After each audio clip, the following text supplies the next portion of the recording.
Rip Raul Menendez. Honestly, I wish I wasn't recording this video right now, but I wanted to share the information with you. Right now, it is currently Christmas Day. I didn't want to post this video on Christmas because honestly, the news is just really sad. We are on Black Ops 2, and I'll explain why in a second. I mean, I think it goes without saying. I want to play the campaign, and I do want to relive one of my favorite Black Ops 2 missions featuring his character, because his character was extremely iconic. Raul Menendez is one of the best Call of Duty villains in the entire franchise, but unfortunately, the voice actor who voiced Raul Menendez, his name is Kamar De Los Reyes. He lost his life after a brief battle with cancer. At least that's what I saw on Charlie Intel's post. He was only 56 years old, man. I mean, I know for some people that might actually sound pretty old, but 56 is still pretty young. There's a lot of years he could have had ahead of himself, but unfortunately, he did lose his life to cancer. Now, as far as goes for the specifics on the cause of death, I don't really have that information. I don't know if it's necessarily out there. I don't know if the family wants privacy or not. I did do a little bit more digging, and I think he actually passed away officially on Christmas Eve. I do want to let you guys know right off the bat, and I think it goes without saying that this is obviously a little bit more of a serious video. It's a little bit more deep than just, you know, the typical kinds of rip or goodbye videos I make on the channel. We are logging onto Black Ops 2 right now, and I do want to play my all-time favorite Black Ops 2 mission featuring Raul Menendez. It might not be my overall favorite Black Ops 2 campaign mission,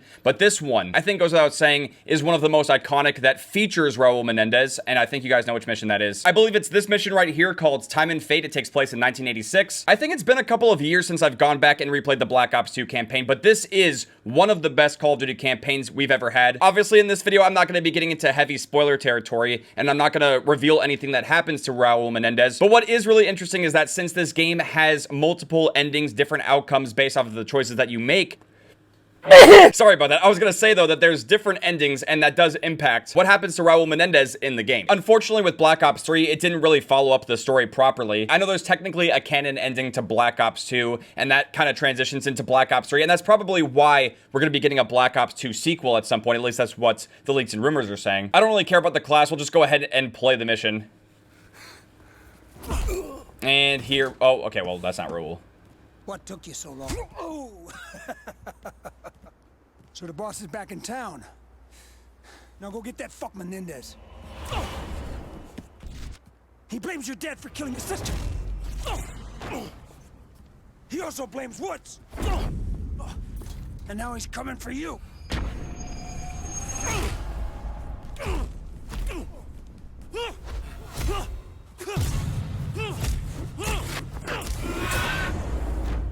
Dude, these cutscenes from back then were so good.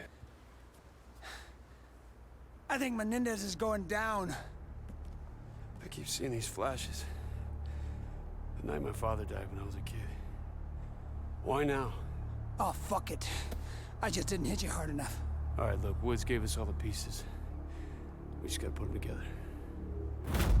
Menendez was in Nicaragua. Got that from Kravchenko. He's being offered up on a silver platter by old Pineapple Face himself, Manuel Noriega. One of the perks of being the president of Panama is that you get to use the army as your own private police force. So, CIA, in their infinite wisdom, they sign off on the deal. The White House, they cut a check for $1 million and everybody takes a victory lap. And off we go to the jungle. What we did in Nicaragua, that was an accident.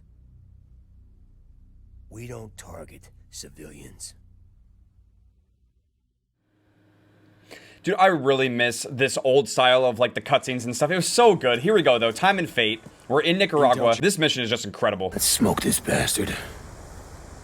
That's not the mission, Woods. We take him alive. Yep, so you can see he's in Josefina's room. That's his daughter right there. There he is. God, this mission is just so iconic, man. Oh, and there she is right there. But you're gonna see what happens.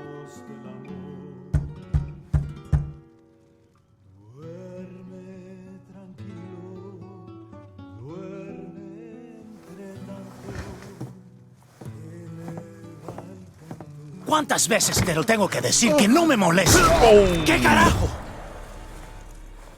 Yep, and then they want to take Josefina, and then he's gonna go insane. You'll see. Si tocas a mi hermana, te lo juro que te mato. ¡Josefina!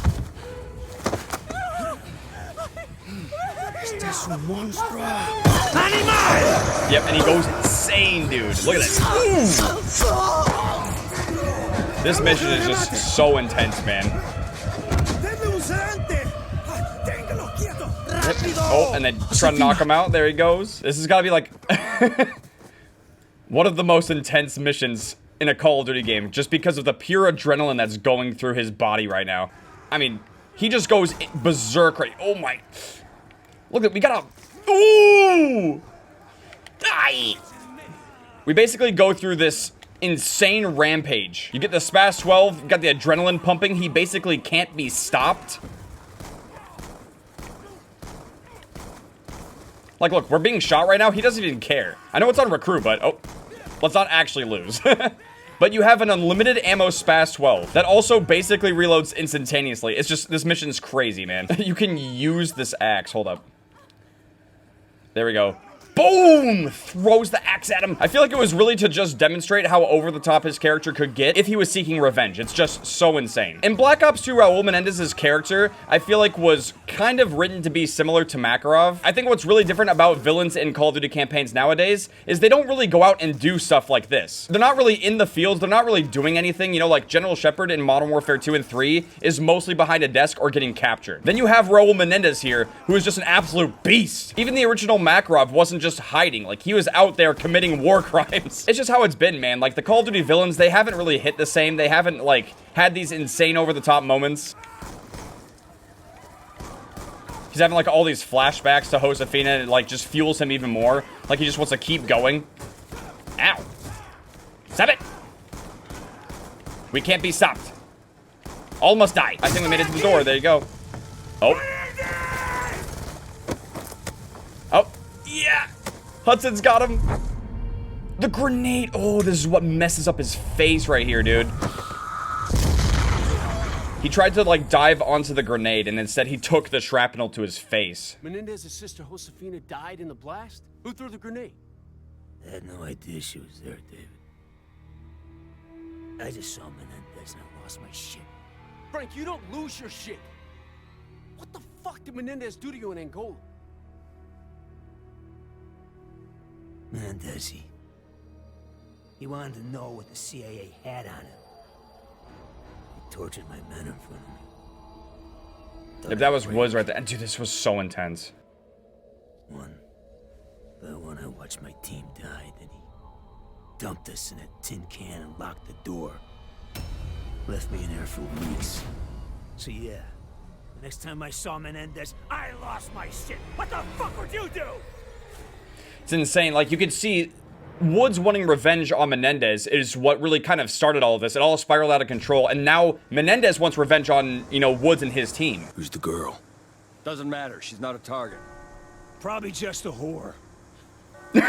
A filthy whore. This mission really set up all of the events for the Black Ops 2 campaign. But yeah, on a little bit more of a serious note, I wanted to talk about, I guess, a little bit of personal stuff. If you guys have been around the channel for a super long time, you may know that in 2017, I lost my uncle to ALS. It's obviously not the same as losing your life to cancer, but the thing with ALS is that there's no cure whatsoever. And when you get a diagnosis like that, there's no recovering from it. It's basically a death sentence. I'd also lost my grandma on my dad's side to ALS as well. Now, thankfully, it wasn't like the, I think it's the systemic version, or like the one that runs in the family. It was just kind of a freak thing, like both of them had unfortunately just passed away to ALS, but we're pretty certain that it doesn't run in the family, and I really hope that it doesn't. I hope it doesn't affect anyone else in my family. So when I hear stories like this, I really can empathize with it, and it just hurts so much to hear. I don't wish that kind of pain or suffering on anyone, not my worst enemies, no one. Now, even though this is like choking me up and stuff, like it's making me fucking sad just talking about it, I do want to try to put a little bit more of a positive spin on it, because, you know, we are getting close to the new year, and a lot of people have New Year's resolutions and stuff, and, you know, sometimes we try to stick to them, and other times we have our struggles and stuff. So overall, the message that I want to spread with this video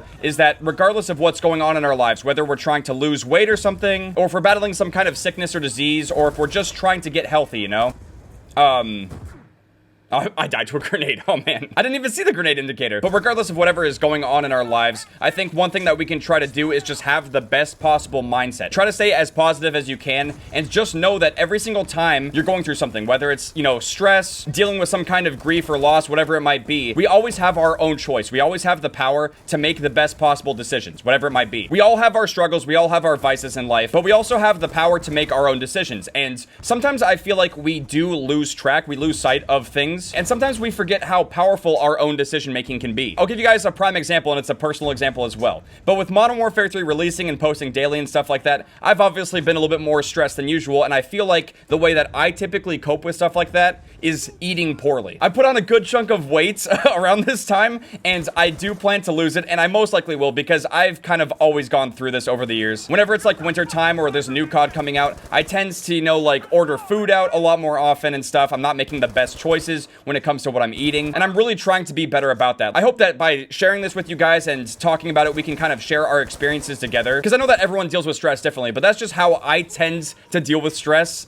especially as of lately. But what's been really nice in the last couple of weeks or so is that I've been trying to balance that out by dealing with stress by exercising instead. I know for some people, they're probably rolling their eyes like, yeah, bro, that's how we deal with stress. We gotta lift some weights, bro. That's how we deal with the stress. That's how we get rid of it. Like, yeah, I know. But sometimes that's not always what's going through our heads. That's not always what we're thinking. And I feel like in stressful situations, we try to look for an easy way out. We try to look for something that in the moment is going to make us happy, but maybe in the long term, it's not going to be good for us, you know? Which goes back to the point I was trying to make. We are in control of our own decisions and actions, and when it comes to making healthy decisions and advocating for yourself to make the best decisions, really the only person that can do that and will do that is you. Obviously, you can get help from friends and family and potentially even therapy as well, but ultimately you need to also know how to make the best decisions for yourself. And I feel like in those stressful moments, we know what the right thing to do is, right? Like if you're getting stressed out from work or something else in your life, you know that you could probably just like go for a walk or something, right? Maybe take some deep breaths, try to meditate or something. Another thing I do is I play guitar. Like music is very therapeutic for me as well. But yeah, the whole reason I'm sharing this and mentioning this is because if we want to be healthy, we have to do things that are healthy. If you know me, you know that I like my Taco Bell feast, but I think it's good to maybe pump the brakes and not have them so often, you know?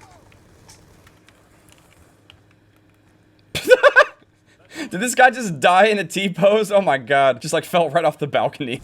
Woods, Mason. Coke Lab's in the basement. Clear it out.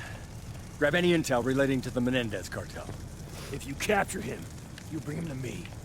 You make that prick talk. You have your orders, Sergeant. You can see Woods is still seeking revenge right here, man. Mason. Keep an eye on Woods. Seeing Menendez again, he's losing it. He's okay, Hudson. I got his back. It's okay, we got him Taco Bell. He's gonna stress eat his way out of this. Regardless of whether it's a new year or not, you don't need a resolution to make the best choices that you can for yourself. Every single day that you're still alive and able to make those decisions, we all need to do our best to just try to live in the moment and recognize that we can make the right choices. We can make those healthy decisions to try to prevent disease, to try to prevent bad things from happening, and ultimately we can live longer and happier lives. That's not to say that you have to be a complete wet blanket and completely change everything about yourself. I think when it comes to enjoying vices like that and stuff, though, we should try to be doing it more in moderation, so that way it doesn't take over and cloud our judgment, you know? And I really hope this doesn't come across as me like trying to overly preach to you guys. This is more or less for me as well, too. Woods, no! No, don't kill Menendez. Don't do it. Yeah, Woods goes insane here, too. He knocks us out. There's the grenade. That's the moment right there. That's what started it all. And there he goes. Boom, he tried to save her, but he couldn't do it. Frank, you okay? Get him out of here. What happened, Hudson? Where's Menendez? That's him, in the body bag. From this point on, today never happened. That's crazy. Wait, was that actually him, though? I wasn't sure if that was Josefina. Or maybe it was actually just a different person, and they thought it was Menendez, but maybe it wasn't. Like, maybe they couldn't recognize him because of the shrapnel. But yeah, that was the Time and Fate mission. There's so many other Black Ops 2 missions that are just so iconic and that feature Raul Menendez. He was such a great character in Black Ops 2, and it's really just so sad to hear that Kamar De Los Reyes passed away from cancer at such a young age. Obviously, since the new year is approaching, I'm already getting in that mindset of wanting to make better choices and get healthier and stuff like that. And I feel like stories like this just reinforce that even more. So with that being said, thank you guys very much for watching. I hope you guys enjoyed watching me revisit Black Ops 2 so we could see Raul Menendez's character and kind of reflect and remember the legacy that Kamar De Los Reyes left in Black Ops 2. I really do wish his family the best, and I wish all of you guys watching this the best. I hope you guys had a good holiday break, and hopefully you guys will have a fun, safe, and healthy new year. But that's pretty much gonna do it for this video. Thank you guys very much for watching. I hope you guys have an amazing rest of your day, and take care.